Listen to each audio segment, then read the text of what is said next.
Bienvenue sur le podcast Nourrissant. Je suis Mélanie Notary et j'accompagne mes clients à construire une vie personnelle et professionnelle nourrissante, joyeuse, fluide et profondément vivante.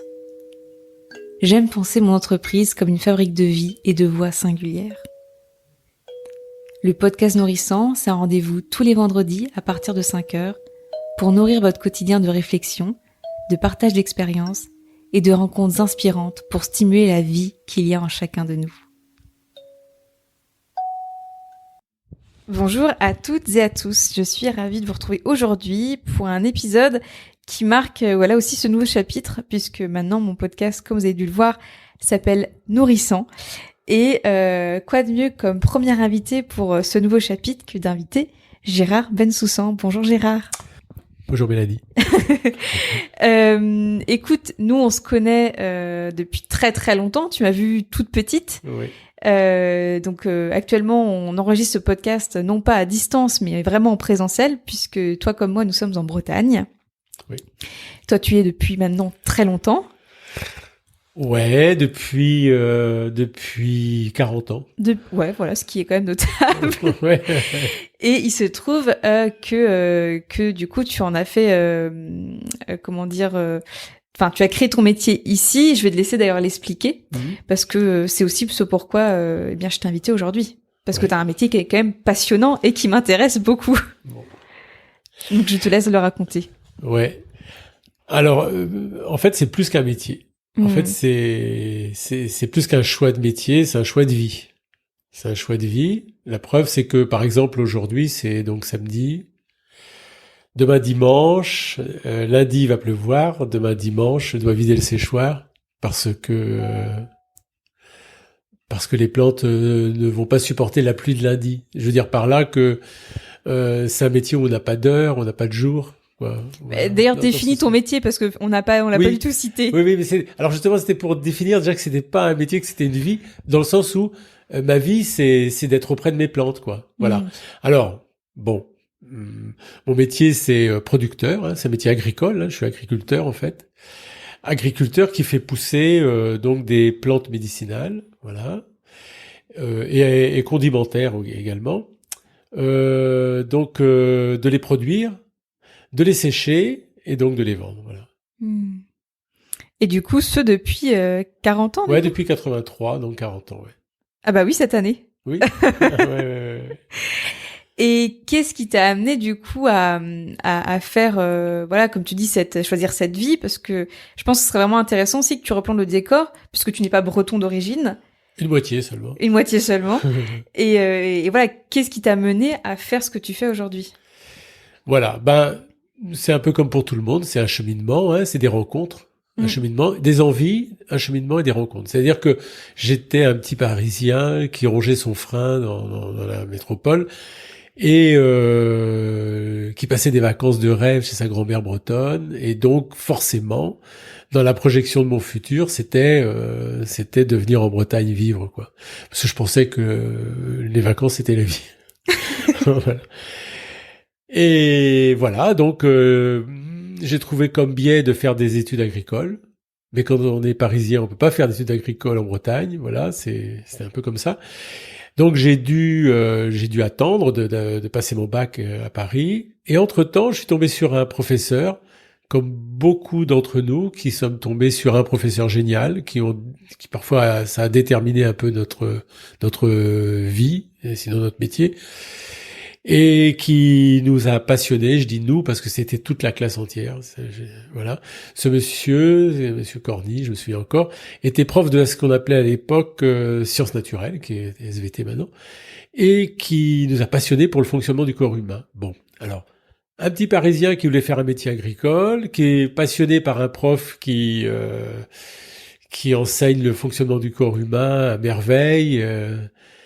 Et l'étincelle, c'est un cadeau fortuit, mais bon, est-ce que ça existe le fortuit, je sais pas. Ma maman, qui m'a acheté un livre sur les plantes médicinales. Et bon, je me suis dit, tiens, si je conjugue ma passion pour le corps humain, mon envie de faire un métier agricole, cultiver des plantes médicinales, ça ferait vraiment, comme on dit maintenant, l'interface, mais on va disons le moyen efficace de joindre tout ça, quoi. Bon, voilà, ça c'était du côté de l'envie. Et la réalisation, ben voilà, c'était ensuite de trouver du terrain et de m'installer, quoi. Et donc c'est là où tu es arrivé en Bretagne. Et c'est donc là où je suis arrivé en Bretagne, avec quelques péripéties intermédiaires, mais c'est là, voilà, où je suis arrivé en Bretagne. Bon, comme à chaque fois, chaque personne qui veut commencer une activité agricole se heurte à la recherche du foncier. Bon, moi, j'ai eu un peu de mal, j'ai trouvé du terrain dans le pays Bigoudin, à Tréogat, et voilà, l'aventure a commencé très prudemment, parce qu'à l'époque, il y avait il y a 3 inconnus majeurs. Est-ce que j'allais être capable de faire ça? J'avais suivi une petite formation agricole d'1 an. Donc, est-ce que j'allais mes capacités? Mes capacités. 2, est-ce que ça allait pousser en Bretagne? Parce qu'à l'époque, il n'y avait pas de producteurs de plantes médicinales en Bretagne. Et 3, commercialement, est-ce que ça allait marcher, quoi? Donc, très prudemment, pendant 3 ans. Et au bout de 3 ans, quand on a vu que ça commençait à frémir un peu, là, on s'est dit, allez, ça y est, on s'installe, on investit un peu, et voilà. Waouh. Et du coup, c'est vrai qu'on a déjà parlé de ça, mais ensemble, sur le fait que tu étais pionnier, finalement, dans les années 80, à t'intéresser aux plantes médicinales, et la vie a fait que c'était une super opportunité à cette époque, puisque du coup, d'être pionnier sur des thématiques qui commençaient à réintéresser, en fait, des personnes sur ce savoir ancestral. Oui, c'est-à-dire, je le dis souvent, au bon endroit, au bon moment, c'est-à-dire, alors, au bon moment, c'est-à-dire, oui, le regain d'intérêt pour les médecines douces, il y a une 40aine d'années à peu près, regain d'intérêt pour l'écologie. Donc tout ça, ça a contribué au fait que s'installer à l'époque producteur, j'avais le vent dans le dos, et aussi le fait d'être le seul qui avait affaire commercialement à des circuits qui privilégiaient les producteurs locaux. Donc moi j'étais le passage obligé un peu, ceux qui voulaient faire du produit local en plantes médicinales. C'était une drôle d'opportunité, quoi, qui a fait que j'ai jamais eu à prendre mon bâton de pèlerin pour présenter mon produit, vanter mon produit, voilà. Donc ça, c'est au bon moment et au bon endroit parce que la chance, une terre atypique de la Bretagne, parce que terre de la Bretagne, c'est terre acide, à camélia, rhodo et tout ça. Et nous, impossible de cultiver ça chez nous. On est en bord de mer sur des sédiments coquillés, donc on a, pour ceux qui connaissent, un pH qui est très très calcaire. Donc voilà, donc terre atypique de la Bretagne, mais très favorable à la culture de beaucoup de plantes, sarriette, thym, lavande, romarin, tout ça, c'est des plantes qui aiment bien le calcaire, et surtout aussi les teneurs en calcaire de la terre ont une action positive sur ce qu'on appelle la qualité gustative, on appelle ça organoleptique, sur la qualité gustative des plantes. Le calcaire est intéressant aussi. Bord de mer, ça on avait choisi parce que les hivers sont plus doux, et puis et l'essentiel surtout, c'est pourquoi c'est parce que un accueil humain très favorable, sans lequel j'aurais pas continué. Je me serais lassé au bout de 3-4 ans, c'était un peu difficile. S'il n'y avait pas eu cet accueil humain local, quoi, avec des petits paysans qui étaient soit à la retraite, soit proches de la retraite, et qui nous ont vraiment bien accueillis, quoi. Et alors, du coup, les gens pourraient se dire, bah ouais, du coup, c'est simple, t'étais le seul, donc forcément, ça fonctionne. J'aimerais bien aussi que tu évoques, tu vois, ta vision. On a déjà évoqué, tu vois, la concurrence ensemble, du fait que toi, tu as énormément accueilli de personnes pour les former aussi à ton métier, et qu'il y a des personnes même qui s'installent juste à côté de chez toi et qui ont eu ton savoir. Est-ce que tu pourrais nous partager aussi comment toi, quelle est ta vision à ce sujet? Parce que tu as une autre vision de la concurrence. Ouais. Oui, en fait, je crois que c'est parce que quand j'étais au début de mon projet, c'était une envie, c'était presque un fantasme un peu, quoi. Et quand je vois cette envie briller dans les yeux des autres, je peux pas répondre je peux pas répondre non présent, parce que justement je vois cette envie-là, quoi, dans les yeux des gens. Et donc oui, tant que faire se peut, j'ai essayé de donner des petits coups de main pour les gens qui s'installaient, parce que aussi j'avais pas envie de grandir non plus, quoi. J'avais pas envie de grossir, d'embaucher, de faire une super structure de production de plantes médicinales. J'avais envie de rester près de mes gestes, près de l'âme de mon métier, qui était d'avoir les mains dans la terre, les mains sur les plantes, quoi. Voilà. Et ne plus être ne pas, par exemple, transformer ton métier pour être dans un bureau à faire des feuilles de paye, des stratégies, etc., quoi. Voilà, exactement. Voilà, je voulais rester au cœur de mon métier et j'ai toujours veillé à ce que mon quotidien soit le plus important, quoi. Justement, tu parlais que tu as construit cette partie professionnelle au service du coup de ta vie. Tu t'as toujours voulu que ton métier, ta vocation soit vraiment alignée avec ton quotidien, avec la vie que tu voulais mener. Oui, c'est ça. C'est-à-dire que moi, j'ai l'impression que j'ai réussi à tenir ce cap-là en privilégiant justement dans mes choix de production, dans mes choix de commercialisation, même dans mes choix d'équipement, matériel par exemple. Eh ben, j'ai voulu toujours privilégier qu'est-ce qui allait faire que que mes gestes allaient rester au centre de mon activité, c'est-à-dire mes gestes de producteur, quoi. J'ai toujours voulu garder cet axe-là. Pour moi, c'était ça le plus important. Et dès qu'il y avait des déviances possibles, j'essayais de corriger le cap un peu pour rester toujours d'en faire que au quotidien, dans ma journée, j'allais être dans mon champ ou dans mes séchoirs, au contact de mes plantes, au contact qu'elles soient fraîches dans la terre, qu'elles soient sèches dans le grenier. J'avais toujours envie de mener cette vie-là, quoi. Et tout ce qui pouvait m'en éloigner, je l'écartais, quoi. Et du coup, avec le recul, tu vois, 40 ans plus tard, qu'est-ce que tu retiens? Est-ce que tu étais fière d'avoir gardé cet alignement? Est-ce qu'il y a des choses où tu dis, tiens, j'aurais pu faire différemment? Où est-ce que tu en es dans tes réflexions actuellement? Non, je crois que c'est un petit peu, ça peut paraître un peu prétentieux de dire non, je suis content de ce que j'ai fait. Non, au contraire, je trouve ça beau. Oui, en tous les cas, non, j'aurais pas changé grand chose. Je crois que je suis arrivé au bout de 40 ans, à faire quasiment les mêmes gestes des premières années. Un peu moins, parce que depuis 5 ans, mon fils est sur l'exploitation et lui, il a eu sa propre vision aussi, un peu plus mécanique, un peu plus moderne de la culture. Donc, c'est vrai que j'ai des gestes un peu différents aussi maintenant, un peu poussés par mon fils, justement, qui lui va continuer, quoi, donc. Mais non, je crois que j'ai quasiment, je pratique quasiment de la même façon, en m'étant amélioré un tout petit peu, pas beaucoup, parce que comme on en a parlé déjà, 40 ans, les gens me disent waouh, c'est d'expérience. Non, en agriculture, 40 ans d'exercice et 40 fois, c'est tout. Ah ouais. C'est 40 fois. J'ai fait 40 semis, j'ai fait 40 campagnes de bouturage, c'est pas grand chose, quoi. Lorsque je me suis dit, tiens, là, je me suis un peu trompé, faut que je rectifie, faut attendre 1 an pour rectifier. À condition qu'on ait bien rectifié. Et si on a mal rectifié, faut attendre 2 ans, 3 ans. Donc, en fait, c'est pas une grosse expérience. 40 ans, c'est 40 fois, c'est tout. Et merci, tu sais, ça nous ramène à une autre compréhension, ou en tout cas une autre perspective du temps dans cette société où tout va vite, où tu sais, quand on se taille, même 2 semaines, on se dit, oh là là, mais j'ai bouffé mon temps. Tu vois que tu nous ramènes aussi à cette conscience que, tu vois, pour toi, c'est à l'année.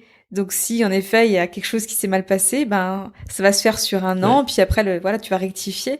Mais ça ramène aussi à venir respecter d'autres cycles. Et j'aimerais aussi que tu puisses nous dire d'où vient ton savoir au niveau des plantes, parce que moi j'ai toujours été fascinée. Il se trouve qu'au Halles de Quimper, tu es présent tous les samedis matins. Avec tous tes beaux sacs remplis de différentes plantes, et puis soit on va te demander une plante spécifique, soit tu crées des mélanges, mais c'est toujours avec beaucoup de conscience. Je sais pas si je peux parler aussi d'intuition par rapport à une personne, mais en tout cas derrière on sent qu'il y a beaucoup de savoir. Et où est-ce que tu l'as eu, ce savoir?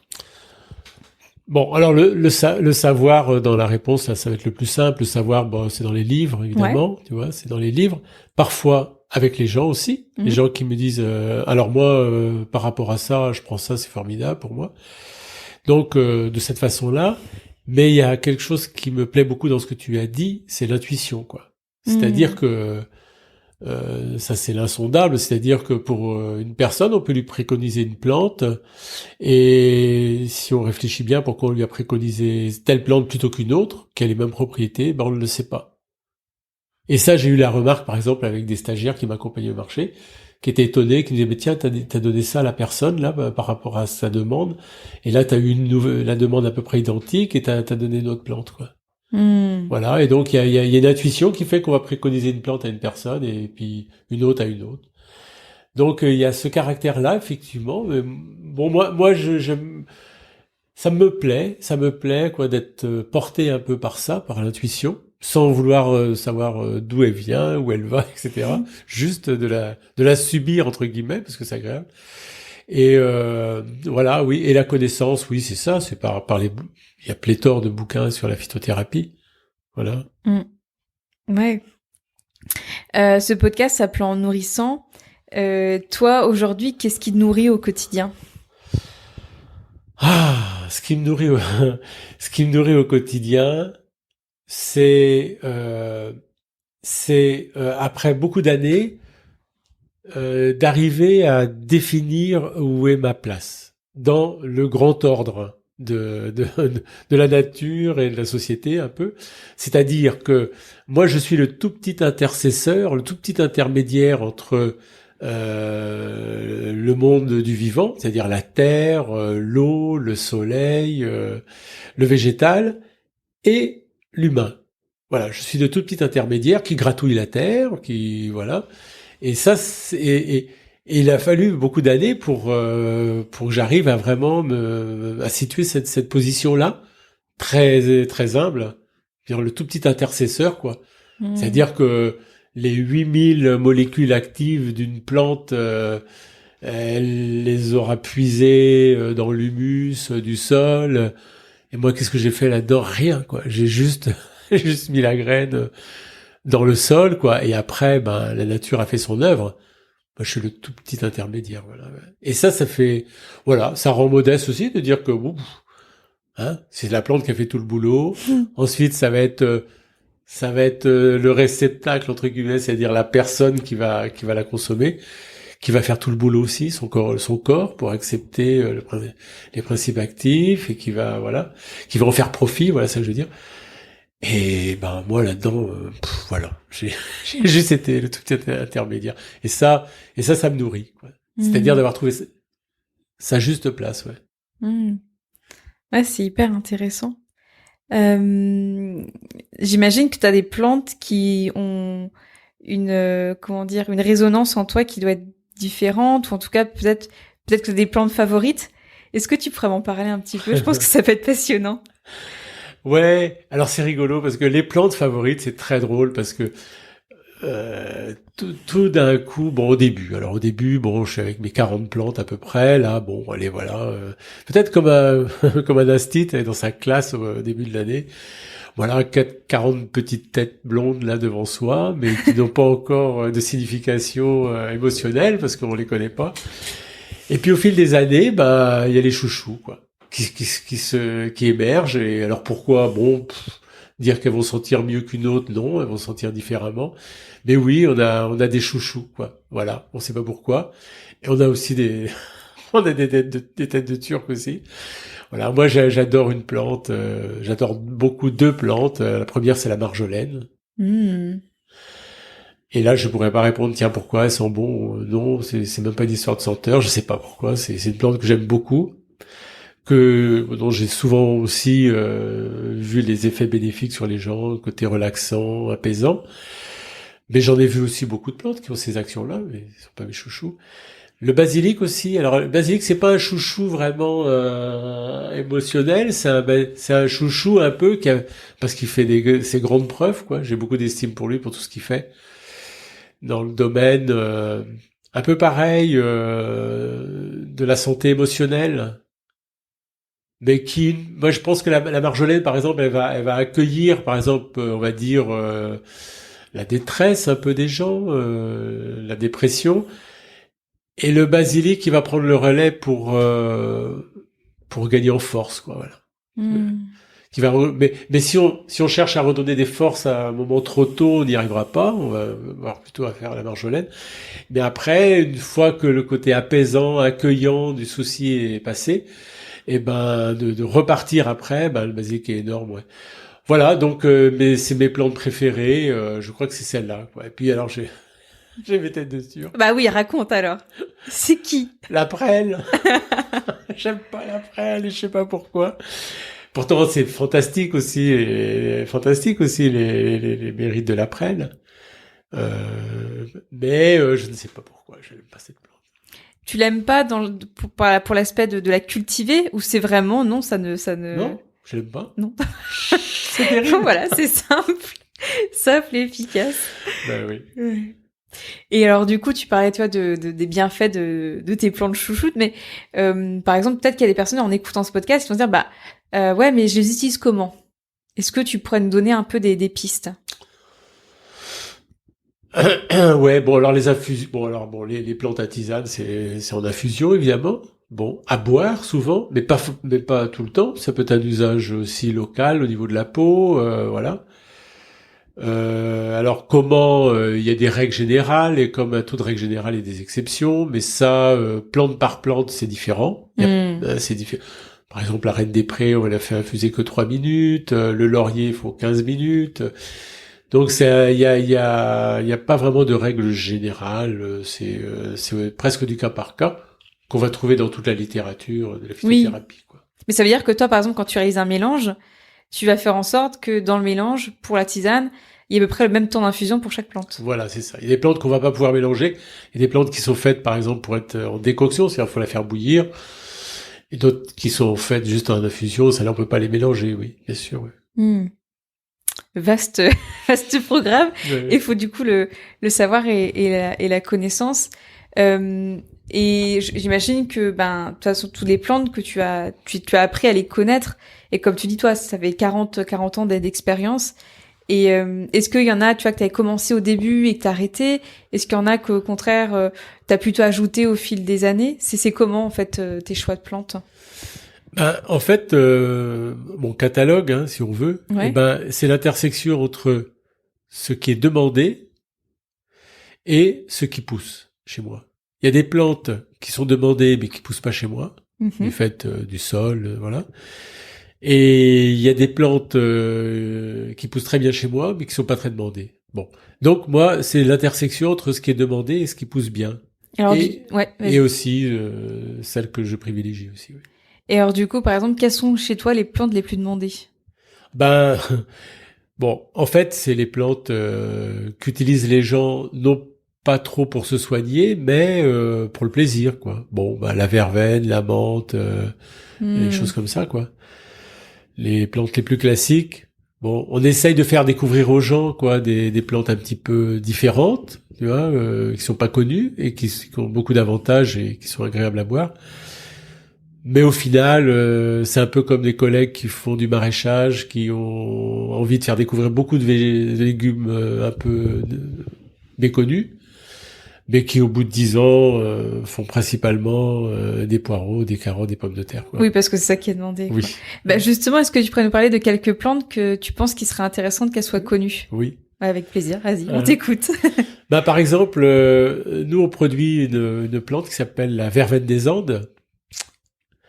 Je vais dire comment ça s'appelle, non pas pour faire le savant latiniste distingué, mais parce que en botanique, c'est toujours très important de dire le nom latin. Oui, bien sûr, ouais. Parce qu'il y a plein de noms, ce qu'on appelle vernaculaires, c'est-à-dire genre herbe de la Saint-Jean, qui sont applicables à plusieurs plantes. Alors donc, pour dire vraiment... Soyons précis. Voilà, c'est précis qu'il faut être, ouais. Donc la verveine des Andes, c'est Aloysia polystachya. Elle est agréable à boire parce qu'elle a une petite odeur mentholée alors qu'il n'y a pas de menthe dedans. Oui, c'est un peu comme de la verveine menthe, mais très très agréable à boire et qui a des effets intéressants sur la santé au point de vue relaxation déjà. Elle est utilisée couramment en Amérique du Sud. Sur le marché à Quimper, j'ai une dame avec un délicieux accent argentin m'a dit « Ah, mais depuis que je suis parti de mon pays, j'ai jamais vu cette plante-là. » Alors moi, ça m'a intéressé qu'elle me dise ça, parce que je lui ai demandé, et vous, dans votre pays, alors on l'utilise pourquoi? Elle m'a dit, ah bah vous savez, c'est pour les gens qui ont les maladies des nerfs, quoi, dans la nervosité, tout ça et tout, quoi. Alors donc j'étais très intéressé et très intéressé de savoir au niveau populaire pourquoi on utilisait cette plante. Et ça a rejoint un petit peu ce que j'avais lu sur les propriétés, voilà. Donc verveine des Andes, voilà. Bon, ça c'est une plante à découvrir. Après, il y a tout un tas aussi de basilic avec des odeurs différentes. On a notamment un basilic à odeur de cannelle, qui, comme son nom l'indique, a l'odeur de cannelle, parce que parfois on voit des plantes avec une odeur de ceci, odeur de cela, qui l'ont pas vraiment, quoi. Je pense à la menthe chocolat, qui bon. Donc alors basilic cannelle, c'est une plante intéressante aussi, par son parfum très très subtil.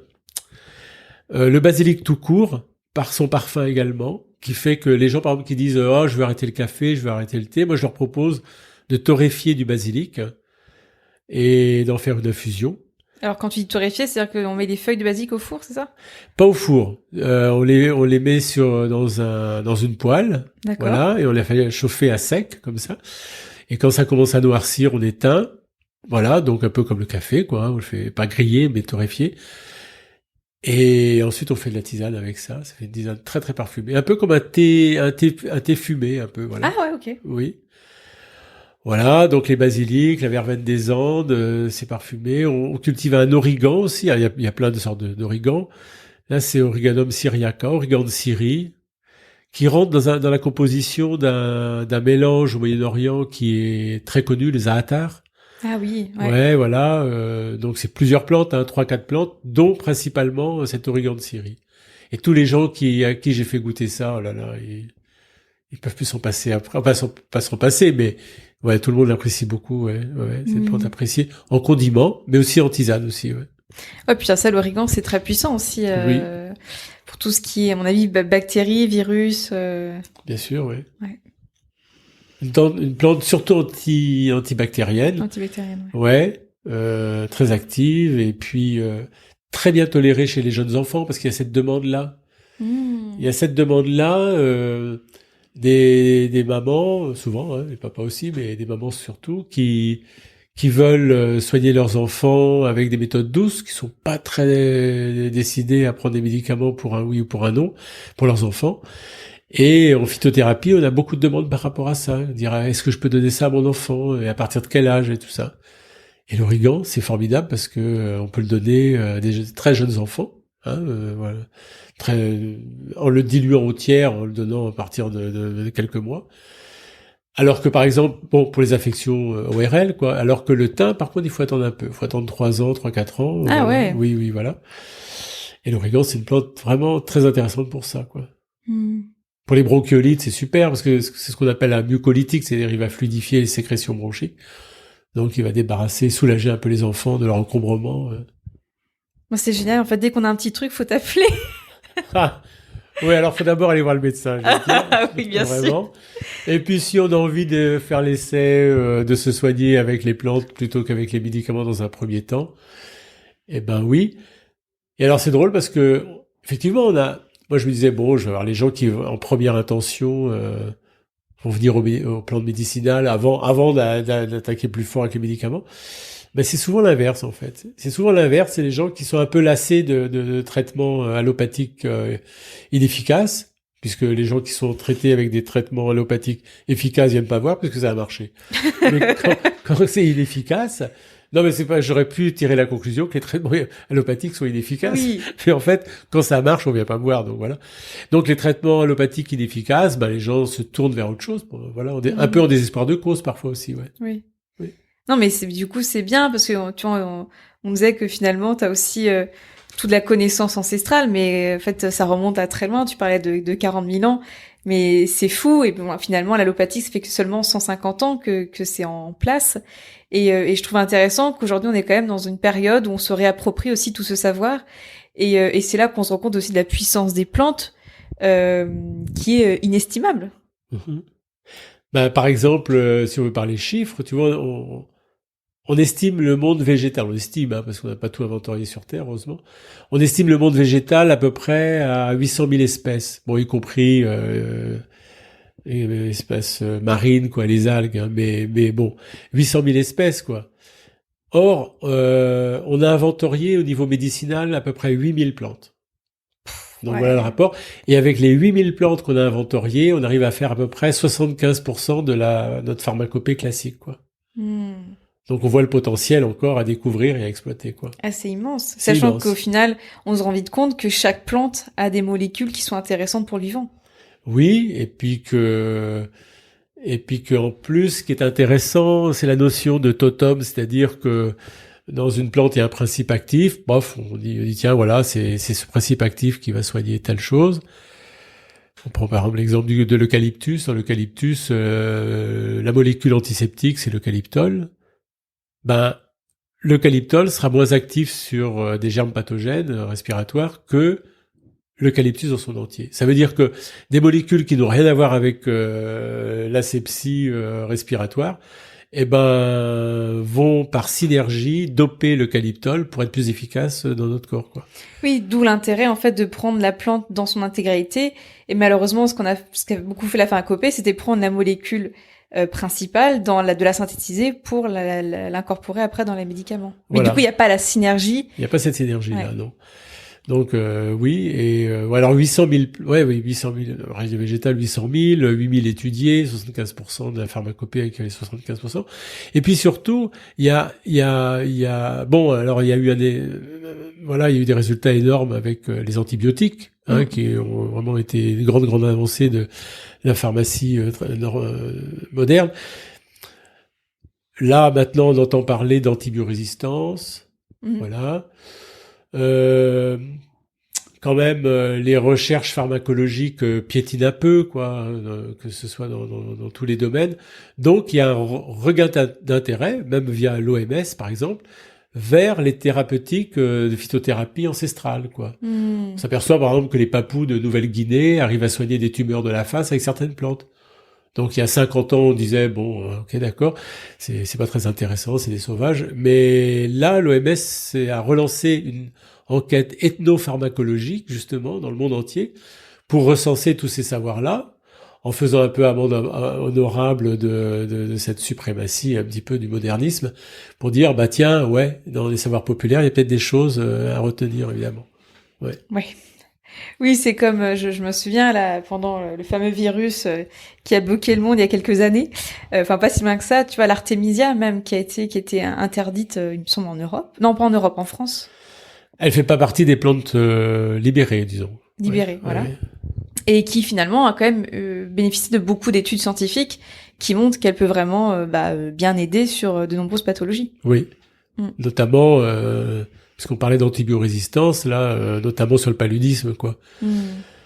C'est un peu rigolo, cette histoire d'Artemisia, parce que l'Artemisia annua, donc, a été, pas découverte, mais les Chinois l'utilisent depuis des milliers d'années contre le paludisme dans les régions où ils en ont.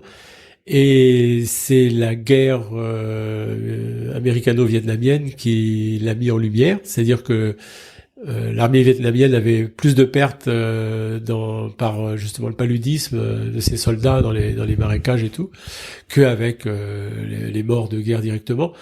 Donc, stratégiquement, à l'époque, militairement, la Chine aidait le Vietnam et a dit au Vietnam, nous ici en Chine, voilà, on utilise Artemisia annua pour le paludisme. Et les Vietnamiens l'ont utilisé, donc ont éradiqué leur paludisme dans leurs troupes. Et l'OMS a dit, mais dites donc, là, c'est la Chine, ils ont dit, mais dites donc, il y a que maintenant que vous dites ça, quoi. Bon, la Chine voulait conserver un petit peu ça, quoi. Ouais. Donc l'artémisia. Et donc maintenant, il y a une ONG française, qui s'est montée pour faire que dans les villages en Afrique, on cultive l'Artemisia annua contre le palu, quoi. Et les résultats sont de l'ordre de 100%, quoi. Par rapport aux antipaludéens chimiques qui souvent réduisent la charge virale, mais qui n'arrivent pas quand même à l'éliminer complètement. Chose que fait l'Artemisia annua. Et la résistance aussi aux antipaludéens chimiques est connue, quoi, l'Ariam et tout. Et or, pour l'instant, il n'y a pas de résistance donc à l'Artemisia annua, quoi. Et tu racontais aussi que tu avais fait il y a quelques années des ateliers, tu vois, du côté de Quimper, pour aller en fait faire une petite promenade de 45 minutes et de voir que même dans un milieu périurbain, il y avait quand même de quoi faire de quoi se protéger, par exemple, des maladies de l'hiver. Est-ce que tu pourrais un peu développer? En fait, je trouve que ça amène aussi l'idée que tu es très souvent, et moi la première, hein, je préfère aller acheter mes plantes à la Biocoop ou chez toi que de les récolter moi-même, parce qu'on a aussi perdu cette confiance en nous et ce pouvoir, en fait, d'avoir cette confiance, oui, de dire que le pissenlit qui est dans le jardin, il est aussi bien que le pissenlit qu'on va acheter ailleurs. Est-ce que tu pourrais un peu développer ça? Ouais, en fait, c'est né d'une constatation que j'avais un peu de mal dans l'acte de la vente. C'était d'encaisser les sous. C'est-à-dire que les plantes, je les vendais. Alors, par exemple, on m'a demandé très rapidement de l'ortie, et je disais non, je ne fais pas d'ortie parce que vous savez, l'ortie, il y en a partout. Il suffit de prendre une paire de gants, etc. J'ai dit ça pendant 20 ans, quoi. Et pendant 20 ans, j'ai entendu des demandes d'ortie. Au bout de 20 ans, j'ai fait de l'ortie, quoi. Voilà, par exemple. Mais du coup, j'étais vraiment pas satisfait, j'étais frustré. Et alors, c'était l'opportunité de la connaissance d'une personne qui travaillait dans une MPT à Quimper et on a fait des ateliers, justement, découverte des plantes médicinales sous le thème un peu, faites-le vous-même. Voilà. Et faites-le vous-même avec ce que vous avez autour de vous. Pour remettre à sa place la plante médicinale qui s'appelle aussi les simples, parce que simple d'emploi, simple à trouver. Et voilà, voilà, c'est ça. J'avais envie que les gens se réapproprient ce savoir qui était ancestral, évidemment, qui était connu autrefois dans les campagnes, soit par une personne de la famille ou une personne du village, ou voilà. Que les gens se réapproprient ce petit savoir-là qui peut faire qu'on se protège de 80% de nos petits bobos de l'année avec une petite pharmacie une pharmacie entre guillemets qu'on peut récolter. Voilà, là on le faisait donc comme tu l'as dit en 3/4 d'heure dans un environnement périurbain. Voilà, on commençait par l'ortie, par la ronce, par le plantain, par la feuille de bouleau, de noisetier. Enfin bref, tout ce qu'il y a autour de nous, quoi. Parce que justement, les plantes médicinales sont une opportunité, un peu comme les gens qui, avec le jardin potager, redécouvrent une sorte d'autonomie aussi alimentaire. Complètement. Voilà. Et là, c'est aussi redécouvrir une sorte d'autonomie sanitaire par toute petite connaissance. Il suffit d'acheter un petit bouquin, voilà, de se cantonner aux plantes les plus courantes, donc de se réapproprier cette autonomie sanitaire un peu, voilà, qui nous a été un petit peu volée parce que on est dans un contexte marchand, voilà. Donc ça m'intéressait beaucoup, voilà. Donc donc j'ai fait ces ateliers là pendant 2-3 ans et puis qui ont un peu perduré après d'eux-mêmes. Là, ça j'étais content. Et oui, parce que je trouvais que les plantes médicinales, c'était une sacrée opportunité pour que les gens se réapproprient ça, quoi. Oui, puis tu sais, au-delà de ça, même, je trouve que ça permet de mettre de la conscience et d'observer davantage son environnement. Quand c'est un environnement périurbain, tu vas piétiner en fait les bords de route, etc. Et sans savoir qu'en fait c'est du plantain, tu vois. Et je trouve que oui, ça remet aussi dans une posture beaucoup plus de respect aussi de la nature qui est autour de nous, qui est vraiment là pour nous accompagner dans notre quotidien, en fait. Et comme je te le disais, moi, par rapport à mon métier, où j'ai réalisé que j'étais le tout petit intermédiaire entre les éléments de la nature et puis le corps humain.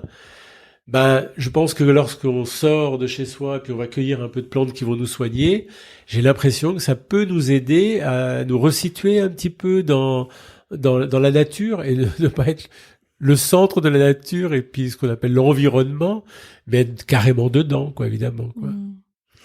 Et pour finir, est-ce que tu pourrais par exemple nous donner, je sais pas, les trois plantes qu'il faut avoir chez soi, tu vois, avec vraiment ce que ça peut apporter, tu vois, au fil de l'année, vraiment des plantes qui sont importantes.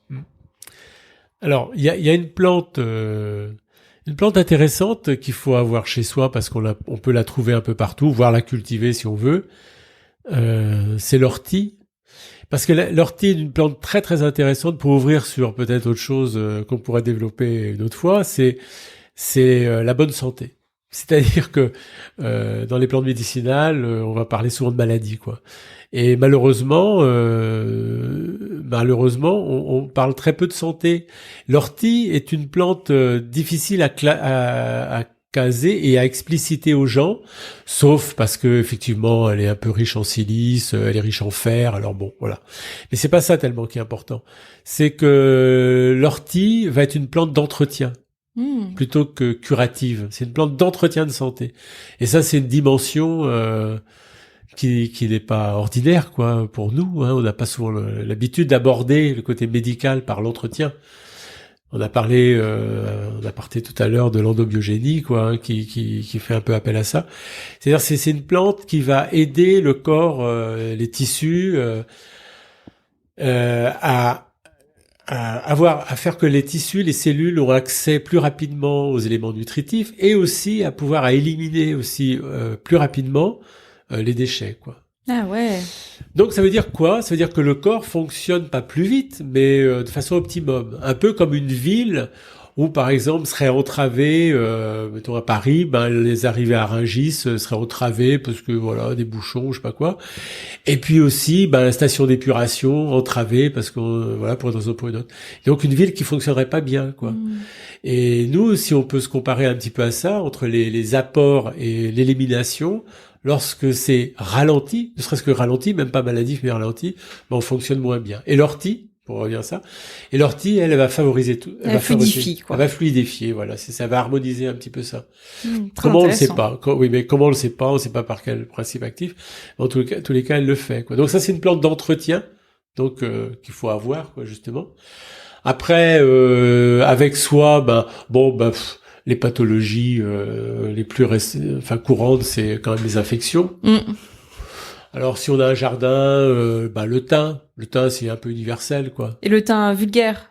Oui, le thym vulgaire. Alors après, il y a des thym, des thym plus ou moins spécialisés, à linalol, à carvacrol, à thymol, mais le thym, voilà, okay. Pour les infections, voilà.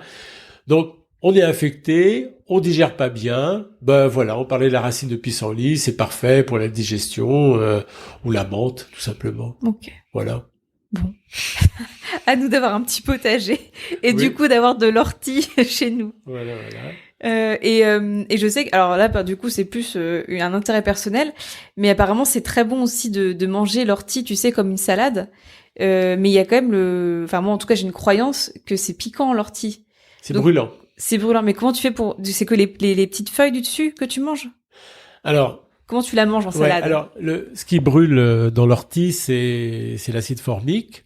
C'est le même acide que produisent les fourmis. Et également, ce qui provoque la démangeaison, c'est de l'histamine, quoi, voilà, qui est sécrétée par la plante aussi. Donc, ça nous brûle et ça démange. Et alors, pour ne pas subir ça quand on la mange, c'est très facile. Il suffit de plier la feuille et de faire que la face supérieure de la feuille soit écrasée. Du coup, on casse toutes ces petites vésicules d'acide formique, on les casse et donc on dissout l'acide formique, s'évapore. D'accord. Et donc, on peut ingérer comme ça l'ortie. J'ai eu un jeune homme une fois qui m'a montré très concrètement, c'est difficile à faire en 3G, en trois dimensions comme ça, en parlant, mais qui m'a montré comment on faisait, parce que lui il le faisait lors de ses trails. Il faisait les trucs, la diagonale du fou. Oui, ok, d'accord. Des trucs incroyables. Et il épatait tous ses copains par sa vitalité et son énergie, parce qu'en chemin, quand il trouvait des orties, il mangeait les orties, quoi. Et ça lui faisait une sorte de booster d'énergie énorme, quoi. Bon, Alexandre, si tu nous écoutes, tu sais ce qu'il faudra que tu manges dorénavant quand tu cours et quand tu fais des trails. Voilà. Faut bien savoir la plier, c'est tout.